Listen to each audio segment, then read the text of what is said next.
Hello, YouTubers. Alaska Prepper here. Well, ladies and gentlemen, it's a little later than I'm usually used to getting out here today. We are on Michael duty. We are on baby duty this weekend. Michael was dropped off with us so that our son Victor and his wife Brenna can have the weekend to themselves, which I think is a good thing. And it's a good thing for us as well because we get to spend time with our favorite newborn. There's nothing like feeding your grandchild and then after you feed him, burping him and him falling asleep on your chest for a couple of hours. The first thing I want to talk about fear is why are people afraid? I get some emails sometimes where people tell me, I'm afraid of this, I'm a single person, and I don't have very much preps. And ladies and gentlemen, all we can do is what we can do. Being prepared is not about living a life of fear. It is about being hopeful for the future. And that is why you are preparing. You are preparing because you have hope for the future. Believe it or not, we've got a couple of friends, and one for sure, one that I think is starting to turn a little bit, but one for sure who says, I don't care. I don't care what happens. I'm not going to prepare.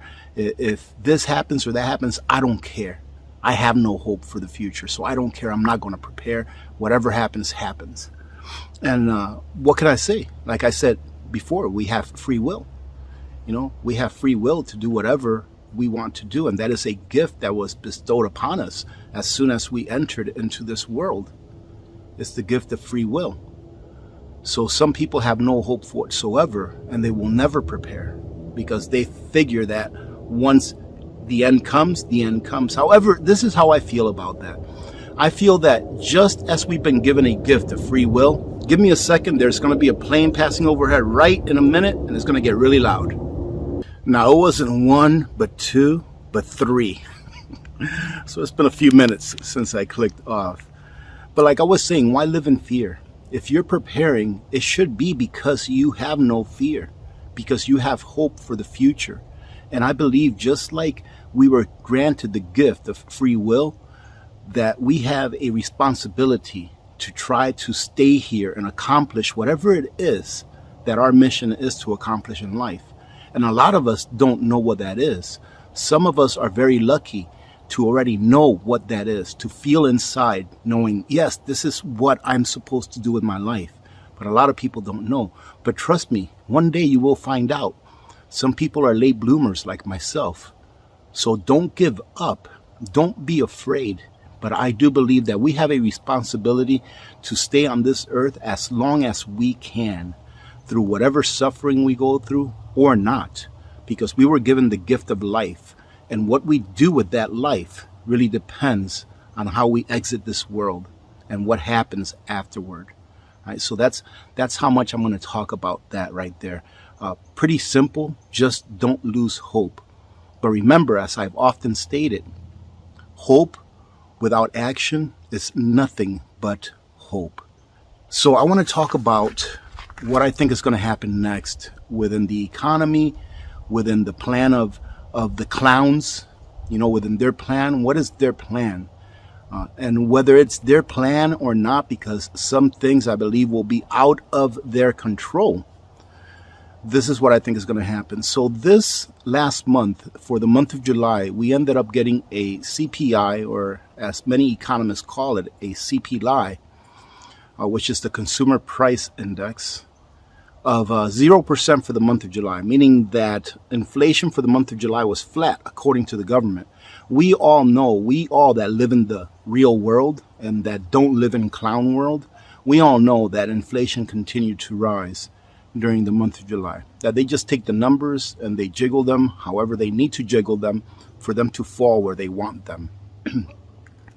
However, I believe that we are going to continue to see the CPI number maybe go down a little bit every month for the next few months, which in a way is not a good thing. And let me tell you why.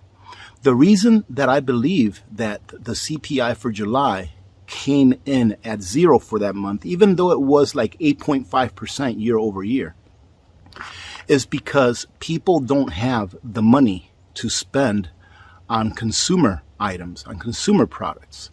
Right now, they're just struggling to keep their head above water by paying their prices of increased rents, prices of increased foods, prices for increased energy, etc. So they're not going out there and buying all of those flat screen TVs. They're not going out there and buying those new cars. Not that there are very many new cars to buy anyways because of the microchip shortage. That is why I feel that the consumer spending went down, which in turn made the CPI go flat for the month of July. I think that this is going to continue because I think that people in general are going to continue to struggle.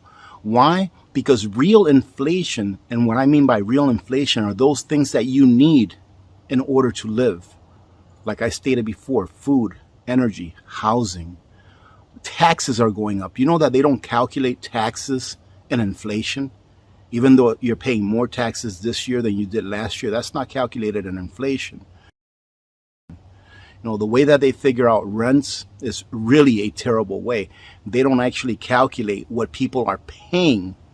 And I'm talking about the CPI numbers. They don't calculate what people are paying. They calculate it by what the landlords say that they themselves would pay for that apartment, which is really ridiculous in my opinion. So people are going to continue to struggle, and inflation is going to probably go down a little bit. But that in itself is going to be a bad thing because it's going to give the Federal Reserve the misnomer that they've conquered inflation, when in reality, they have not. So they're going to continue to raise interest rates until they get maybe 2 or 3 CPI prints that are not inflationary. And then the stock market, since there's no more money being pumped into the system, right, because the Fed has not eased off the brakes, the stock market is going to fail. It's going to go down. Right now, you see the stock market going up. I believe that is a big dead cat bounce. And yes, I understand there are some people out there that they do trading for a living, and they make money off of these bounces because they know how to read the charts and all that stuff. It's actually not extremely difficult, right? I'm going to recommend a channel real quick, and his name is Johnny Bravo. If you want some entertainment, man, he is so funny. This guy is so funny. I love watching him for the entertainment value, right? Just a second. So like I was saying, I love watching Johnny Bravo for the entertainment value, but the real value in his videos are where he shows you how you can look at a chart and decipher what is going to happen going forward. A lot of channels, when you take a look, you see them look at what's already happened, and then they tell you, well, this happened because of this and that. And he teaches you to not trade by looking at the news, because usually by the time that it comes out in the news, the stocks have already either gone up or down. But he teaches you how to trade just with the stock. So go check his channel out. I'll leave a link to his channel right here. Like I said, very entertaining channel. He's hilarious, and he does teach a lot. So first, I've stated this before too in previous videos, maybe months ago. I haven't really talked about this part here too much. So first, we're going to have what we're having now, an inflationary period, right? And then once we go through this inflationary period and things start to level off, we're going to go into a deflationary period, meaning that there's not much money out there, and the stock market is going to start to go down. Once we go into a deflationary spiral, they're going to start printing like crazy. And that's going to bring us into an inflationary spiral, and things are going to get bad. So why should I even talk about this? Well, because if you are of means, first of all, if you're not of means, just continue to prepare. Continue to prepare as best as you can, all right? Slow and steady does win the race. And that's why I've said we still have time. We still have time, ladies and gentlemen, to prepare. So slow and steady wins the race. Consistency is what really matters, even if it's one can a week. I had somebody email me again the other day, and they told me that they've been getting 1 or 2 of this and that, you know, every week for like the last year. And now when they look at their pantry, they're like, wow, look at that. They look at it with astonishment because they're like, man, I did this slow and steady, and it does really work. And now they feel a lot better about their future.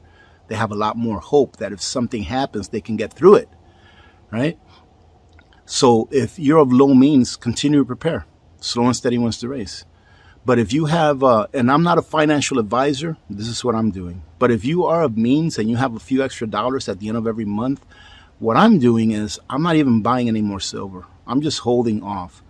I think that having cash right now is probably the best thing to do, is having cash, because we will go into a deflationary contraction period where things are going to become less expensive nominally, right? In my opinion, even gold and silver will hit, not record bottoms, but will hit a low here. I'm hoping that it goes all the way down to like $1,500 so that I can capitalize off of that. And man, I hope silver will go down to $10 or $15. The only problem with hoping about that is that if silver goes down to $10, let's say, the premiums will be probably 100% premiums. So, consistency and dollar cost averaging, in my opinion, is a good thing to do. But right now I'm going to hold off a little bit and hold a little bit of cash. And some people may say, well, you're going to try to capitalize off of other people's, suffering and things like that, meaning that I'm going to try to buy things on the cheap while we are in a deflationary environment. Ask yourselves this question, ladies and gentlemen, if you're one of those people that asks that. Would you rather a patriot, a person that loves his or her country, capitalize off of that can use those gains to help others? Would you rather them do it, or would you rather BlackRock do it, or Vanguard do it, so that they can then turn around and buy all these houses and then charge double the rent, triple the rent? I don't think I'll ever buy property again, because unless it's going to be a piece of property that I'm going to keep for the rest of my life, but like not to rent. I've played that game before and it's very stressful. So I know that people out there think that, oh, you're going to take advantage of those that are suffering. But who would you rather have that? Who would you rather have that? People that love their country, that will actually help people. Let me give you an example. When I was renting a house that I owned that was in Washington. When I was here in Alaska, it was the house that we lived in while we were in Washington, and we purchased it brand new. And I was renting it to a couple, very nice couple, but they came to hard times. And I ended up renting that house to them for about 4 or 5 years. Out of that 4 or 5 years, they were probably late on their rent about 90% of the time. And I always worked with them. I never threatened to kick them out. They always ended up paying. There was one time where they were late 3 months in a row. Imagine how stressful that is. I could only imagine what landlords were going through in the last 2 years when they put a halt on paying your rent. It's like that landlord, and I can tell you from personal experience, that landlord still has to pay the mortgage if he has one on it, still has to pay the bills on it, the utilities. If he in the contract it said that he was paying the utilities, still has to keep up with the maintenance on the house. And I had to do all of those things during some times that they couldn't pay their rent on time. Like I said, at one time it was like 3 months straight, but I worked with them. Do you think that BlackRock or Vanguard or some of these big hedge funds that buy properties unseen would do something like that? I would say not. So the people that you want, that's why I say that we need to preserve our wealth. That way, when we make it to the other side of whatever major crisis they're going to throw at us, that we can have some wealth to start over with, so that we can have some strong patriots in order so that we can build a better nation, instead of leaving it up to these big corporations that want to buy up the entire world and have us be nothing but their serfs. They don't care about us, and we care about each other. So who would you rather have it? Them or we? I would say we. So you have to prepare for what's coming. And what's coming, in my opinion, is going to be a deflationary crisis. And then it's going to be followed by an inflationary crisis. And I believe that after the inflationary crisis, they're probably going to try to put us into that CBDC. So prepare for that if you have the means. Prepare to be a strong patriot on the other side of the crisis, because this is going to happen whether we like it or not. Right? This is going to happen whether we like it or not. Why? Because it's really their only move. It's the only move that the clowns have left. People are pretty much losing hope in government. And government knows this. So the only move they have left is total control. But in order for them to have total control, ladies and gentlemen, we have to be unprepared. And I know that there's many people out there that are prepared. And many people are waking up. Many people are waking up to what's going on, and that is a great thing. However, many more have to wake up. And the suffering that's coming is what's going to wake most people up. And that's what's going to turn things around. So have hope. Don't be afraid. Are we going through rough times? Absolutely. When we fall on the other side of whatever's coming next, that we will build a better country. And that is what it's all about. Why? Because I love my children and I love my grandchild. And when we leave this physical form, when we leave this earth in this physical form, then all we can hope is that we did our best and that we left the world better off for our children and our grandchildren. And that's my hope, and that's what I'm preparing for. I hope you don't mind me doing this every once in a while. I really like to connect with you, especially in the morning. It's like my quiet time. It's the peaceful time of the day where you haven't really started the day. I've had my first coffee already, probably be the only coffee that I have today. And I really just enjoy doing this, talking to you, one-on-one, every once in a while, and then showing you what's going on with the progress. Now, the progress, ladies and gentlemen, I am sorry to say it's not as much as I would like it to be. And let me tell you why. So whenever I do some work that's a little bit strenuous, man, my shoulders just go out. And my right shoulder has been out here for about the last 5 or 6 days. So I've been doing very little. And, well, AP, why don't you get Victor to help? I'm pretty stubborn when it comes to that. He came and he helped me do some shoveling the other day. And actually, Brenna grabbed the shovel too, and she was out there shoveling. I'm pretty stubborn when it comes to that. I really want to let Victor go out there and live his life. He helped me build the house that we live in now. How much more can I ask? I want him to live his life. I want him to go out there and do the things that he needs to do for himself and his family. And as far as Mrs. Alaska Prepper goes, I'm stubborn in that way as well. I believe that if there's going to be any body being damaged because of the work that I have to do out here, that it should be mine and not my wife's, right? Little Miss Alaska Prepper, well, that's a different story. She is just as hard-headed as myself. That's all I'm going to say about that. But I love her, and she's a really good child as well. She has a very good heart. So things are a little slow. I wish I could have done more this year. I think we're almost done. I'm going to finish building this wall, and I'm going to finish sheathing it. Then we're going to go ahead and move this platform over. I'll show you what that's looking like over there and why I'm moving it over. But slow and steady wins the race, ladies and gentlemen. Those of you that have been with me since the beginning know that when I started out, there was nothing back here, nothing at all, and little by little, things get better. You just have to not give up. Not give up. Don't lose hope. Don't be discouraged. If you have some aches and pains here or there, it's okay. It just lets you know that you're alive and that you're able to go out there and do some more once you recover. That's all it is. So let me go ahead and show you what it is that I'm going to do over here real quick and what I've done, and then where we're going to move it. And the potatoes are looking pretty good, so I'll show you those as well. So this is going to be the high wall of the chicken coop.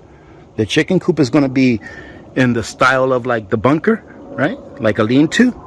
So this is going to be the high wall, the 8-foot wall.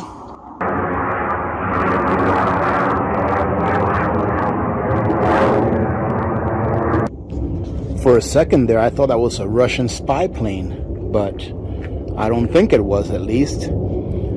So like I said, the other wall, the short wall, is going to be 6 foot high, right? And then I'll build the side walls once I have the front and the rear wall up. I'm going to end up putting a tin roof on it, just like I have on the bunker. And it's going to end up going, well, let me tell you something about this before I even show you where it's going to end up going.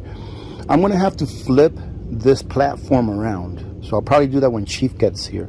And the reason is because it's not as reinforced as I would like it to be to hold the amount of weight that it's going to hold once I have all of these walls up and once there's snow on top of it. Right now, the only structural support that this has is these 2x6s. that are sitting on 4x4s. So I'm going to end up putting another 2x6s all around the perimeter of the platform. That way, when we nail in these walls to the floor, it'll have a lot of meat. I like to call it meat. It'll have a lot of wood to catch onto, and it'll be nice and sturdy. That way we won't have any problem with wind or anything like that. So that's something else that we'll do. That's something that I'll do this year before Chief places it where it's going to go. Now let me show you where it's going to go. It's going to go right around here, right around where the back of my trailer is. So I'm going to pull my trailer forward about 10, 12 feet and set it in its new home. And then I'm going to put the platform, or the chicken coop, is going to go right around here. And the reason why I changed that is because after I went to Chief's house and I saw how happy his chickens were, scrounging around in the virgin dirt and the virgin ground, meaning that there really hadn't been anything disturbed, I was like, well, they're not going to be that happy with the little run that I'm going to build them that's going to be right next to the bunker, which is what I was going to do, build them a little run right next to the bunker, and then we're going to have like an 8x8 spot to mess around in. And I was going to put dirt and grow grass in there and all that kind of stuff. But this stuff behind me, and I'm going to show you here, in my opinion, it's a lot better. So what I was going to use as a strawberry patch, which was this right here, I was going to use this as a strawberry patch. I'm going to come around the perimeter of this, and I'm going to go ahead and put a fence around the perimeter going all the way back there to where it ends. And I'm going to try to go in here a little bit. This is still my property here. I'm going to go in with the fence around here. That way they can have branches and they can have all of this stuff. And then it'll connect to the chicken coop right around here. And it'll give me the ability to put a door somewhere around here that I can actually go in and do whatever I have to do if I have to. But I think they'll be so much more happy in an area like this than on top of ground that's covered with gravel and then a couple of inches of dirt with grass. I think they'll be a lot happier here. They like to dig, they like to peck at insects and things like that. So that's where I'm going to go ahead and replace the chicken coop instead of putting it where I originally said I was going to put it. Thank you very much for joining in today. I hope that you have a great day. We'll see you tomorrow on Sunday so that we can continue our Christmas in August giveaway, and so that we can have a good time just chatting it up. I'll try not to bring any news into it, so bring your questions, bring your comments, bring yourselves, invite your family members to watch along with you all, because we'll try to make it fun like we always do. Until then, have a great day. Remember to be good to each other. When good people do good things happen. Remember to reach one, teach one, and repeat. If we all did this, the world would be a better place, and you know that it will be a better place. Many blessings to all of you and your families. I'm Alaska Prepper. I am out. And look at that. The sun finally decided to come out. And look at who decided to join in. Miss Pebbles. You want to say hi, Miss Pebbles? Say hello. You want to say meow? No meow? Okay. And here are the taters. They're actually looking pretty good. It's been raining a pretty good amount. And here are the ones that I have in my grow bags. Hopefully you can see that with the sun. So we'll see what happens after our first freeze. Say hello. Karma, come here. Sit. Sit. Speak. Good girl. Good girl. Good morning to you too.